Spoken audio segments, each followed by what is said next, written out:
More than 500 trains crisscross London daily, from Hampstead in North London to Piccadilly Circus in the West End, from King's Cross St Pancras just off Euston Road to Heathrow Airport in the West. Millions of people travel on London's Underground, Overground and buses every single day around Britain's capital city. However, like every other product or service out there is always the chance of an accident, including somebody falling in front of a train. Considering the speed of an oncoming train, the likelihood of anybody surviving such trauma is virtually zero.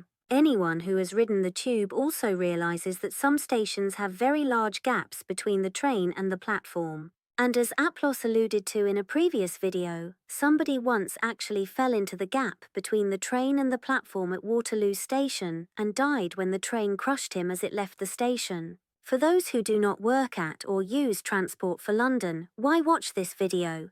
Or even be concerned? Simply, we want to show real-world examples of potential safety problems and their appropriate measures.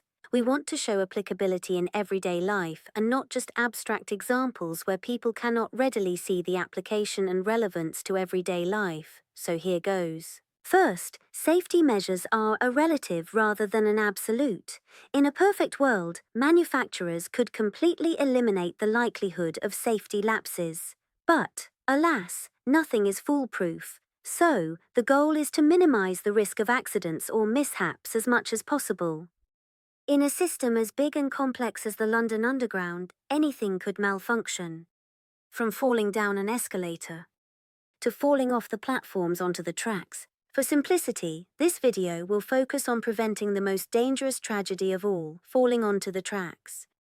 The best way to mitigate the problem is what they did here on the Jubilee Line extension, or the central London portion of the Elizabeth Line, which opened in 2022, platform screen doors. A glass partition stretching from platform to ceiling separates the platform from the tracks, so when the train pulls into the station, the train doors line up with the doors in the glass partition. Both sets of sliding doors, those on the platform and those on the train, open and close simultaneously. Furthermore, should somebody fall while getting on or off the train, the doors will not shut, meaning the train will not start moving. Because these glass doors remain closed when there is no train, this should reduce platform fatalities to virtually zero. We say virtually as there is always the possibility that the platform edge doors could malfunction and slide open when they should not. Such an action would also need to be documented in any safety documentation. While the Aplos team does not have this information, it is safe to say that such a malfunction is highly unlikely. And since the Elizabeth Line started services, nobody, to the best of our knowledge, has fallen onto the tracks, at least in the central London stations where these platform edge doors are in use, meaning this specific risk mitigation measure has clearly been effective. The Aplos team certainly hopes Transport for London installs platform screen doors throughout the rest of the network. But what about stations on the tube network that do not have platform edge doors?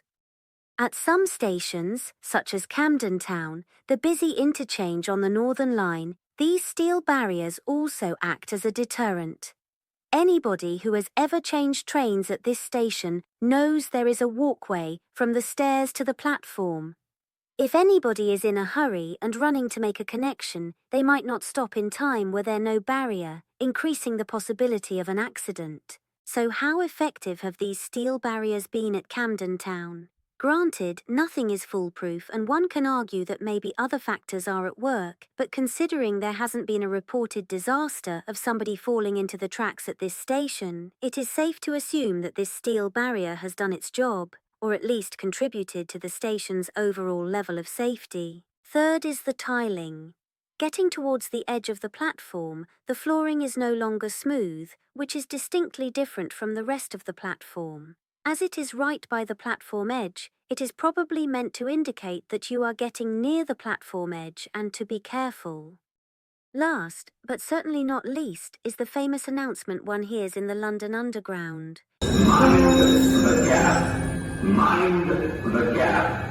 There are other factors at work to maximize safety, but these are a few key ways they raise safety awareness. Finally, How does a discussion of the various safety measures in the London Underground have anything to do with getting regulatory clearance for one's products or inventions, which is the focus of the Aplos team? First, safety is paramount for any product, service, or invention, from toys to medical devices to the biggest transport system in all of Europe. Second, product designers must always anticipate as many problems as possible and implement safety measures to address potential problems, which is what Transport for London has done in implementing the various safety measures discussed in this video.